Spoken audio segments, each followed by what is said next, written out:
Hello दोस्तों, स्वागत है आपका हमारे YouTube चैनल में। बिन जल सब सूना, ये कहावत तो आपने सुनी ही होगी। बिना पानी के हम जीवन की कल्पना भी नहीं कर सकते। जल के बिना मनुष्य ही नहीं बल्कि अन्य जीव व पेड़ पौधों का जीवन भी संभव नहीं।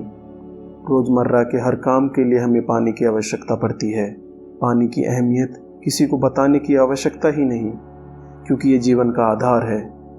जो पानी हम इस्तेमाल में लेते हैं, हैंडपंप, नल या कुओं के द्वारा धरती से निकालते हैं, तो अक्सर आपके मन में ये सवाल तो आता ही होगा कि आखिर धरती के अंदर पानी कितनी गहराई तक होता है, किस अवस्था में होता है, क्या धरती के नीचे भी समुद्र होते हैं या नदियाँ चलती है, और अगर यदि वहाँ कोई जल स्रोत है तो वो वापस कैसे भरते हैं। आपके इन सभी सवालों के जवाब आपको इस वीडियो को पूरा देखने पर मिल जाएंगे, इसलिए वीडियो को अंत तक देखें और चैनल को सब्सक्राइब कर लें। दोस्तों, यूं तो पृथ्वी का करीब 71% हिस्सा पानी ही है, लेकिन इसमें से बहुत सीमित मात्रा ही इंसानों की उपयोग करने योग्य है। यूएस जियोलॉजिकल सर्वे के हिसाब से पृथ्वी पर मौजूद कुल पानी का 97% हिस्सा समुद्रों में मौजूद है, जो नमकीन है और पीने योग्य नहीं है। इसका केवल 3% हिस्सा ही इंसान के इस्तेमाल करने योग्य है, जिसमें करीब 68% हिस्सा ग्लेशियरों में बर्फ के रूप में जमा हुआ है, करीब 30% हिस्सा भूमिगत जल है और करीब 0.3% हिस्सा नदियों व झीलों में है, जिसे मनुष्य उपयोग में ले सकता है। इस पानी का करीब 1.6% हिस्सा बादलों के रूप में मौजूद है। ये तो आप सब जानते ही होंगे कि नदियाँ जाकर समुद्र में मिल जाती है, जिससे पानी इस्तेमाल योग्य नहीं रहता, लेकिन समुद्रों में वाष्पीकरण होता है, जिससे बादल बन जाते हैं और बादल पहाड़ों और मैदानी इलाकों में बारिश करते हैं। इसी प्रकार होने वाली बारिश से झीलों व नदियों में पानी आता है। हजारों करोड़ों सालों से यही प्रक्रिया चलती आई है और यूं ही चलती रहेगी, जिसकी वजह से ही नदियाँ हर समय चलती रहती है, सूखती नहीं। एक अनुमान के हिसाब से पृथ्वी पर करीब 32 करोड़ 60 लाख खरब गैलन पानी है, और उसमें रोचक बात यह भी है कि यह पानी घटता या बढ़ता नहीं है, जिसका कारण जल चक्र है।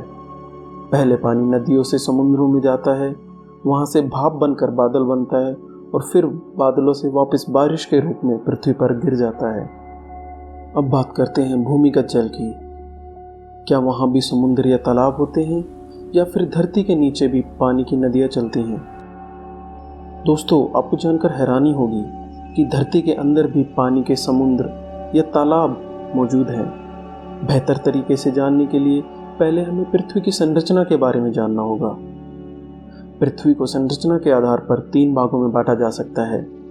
सबसे ऊपरी सतह को भूपर्पटी अर्थात क्रस्ट बोला जाता है। इसके बाद वाला आवरण अर्थात मेंटल, और आखिरी सतह को केंद्रीय भाग अर्थात कोर कहा जाता है। क्रस्ट ऊपरी सतह से 34 किलोमीटर का क्षेत्र है, वह मेंटल या आवरण 2900 किलोमीटर की सतह है। कोर अर्थात केंद्रीय भाग पृथ्वी की सबसे निचली सतह है। पृथ्वी की सभी सतह विभिन्न प्रकार के मेटल और चट्टानों से बनी हैं। सबसे ऊपरी सतह, जिसे भूपर्पटी या क्रस्ट कहा जाता है, इसी के ऊपर समुद्र, नदियाँ, जंगल व मनुष्य का जीवन है। लेकिन इस सतह में अंदर जाने पर विभिन्न प्रकार की चट्टानें मौजूद है। जब बारिश का पानी पृथ्वी की सतह पर गिरता है तो ये मिट्टी में से रिस रिस कर धरती के अंदर जाता है और क्रस्ट में मौजूद चट्टानों के ऊपर जाकर रुक जाता है, जिससे वहाँ पानी समुद्र या तालाब की तरह इकट्ठा हो जाता है। इसी को हम भूमिगत जल स्रोत कहते हैं, जिसे कुओं, नल व हैंडपंप के द्वारा पृथ्वी के अंदर से निकालकर उपयोग में लाया जाता है। वैज्ञानिकों के अनुसार पृथ्वी में पानी ऊपरी सतह से 10 किलोमीटर तक की गहराई में मौजूद है।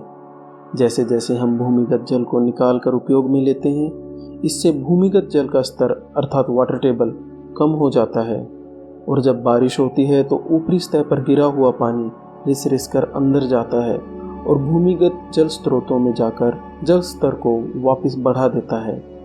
वाटर टेबल या भूमिगत जल स्तर पृथ्वी की गहराई में वह शुरुआती स्तर है जहाँ से पानी की शुरुआत होती है, लेकिन पिछले कुछ वर्षों से हो रही कम वर्षा के कारण जल स्रोतों में पानी वापस कम जा रहा है, जिससे जल स्तर लगातार गिरता जा रहा है, और ये पूरे विश्व के लिए एक गंभीर समस्या है।